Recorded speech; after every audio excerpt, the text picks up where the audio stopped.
جیہان خان سے ملک کیسر عباس۔ خصوصی رپورٹر کے مطابق رانا شہزاد ولی سوشل ویلفیئر آفیسر بھکر کی ہدایت پر حاجی مورا ڈیرہ اسماعیل خان میں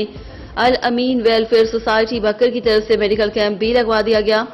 سوشل ویلفیئر آفیسر بھکر کی نگرانی میں ریلیف کیمپ کے لیے الامین ویلفیئر سوسائٹی بھکر کی ٹیم حاجی مورا ڈیرہ اسماعیل خان پہنچی تو وہاں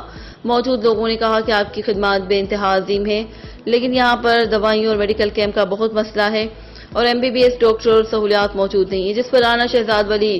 سوشل ویلفیئر آفیسر بھکر سے درخواست کی، جس پر سوشل ویلفیئر آفیسر بھکر نے فلفور الامین ویلفیئر سوسائٹی بھکر کی سینئر ایڈمنسٹریشن کو ہدایت جاری کی کہ میڈیکل کیمپ کے لیے انتظامات مکمل کر لیے جائیں، جس پر عمل کرتے ہوئے الامین ویلفیئر سوسائٹی بھکر کی طرف سے حاجی مورا DIG خان میں فری میڈیکل کیمپ لگا دیا گیا، جس میں ڈاکٹر اعجاز ملک، ڈاکٹر عمر فاروق، ملک سلیم گورچا، ملک ہدایت اللہ گورچا ایڈوکیٹ نے خصوصی تعاون کیا اور لوگوں کو مفت علاج اور ادویات فراہم کی۔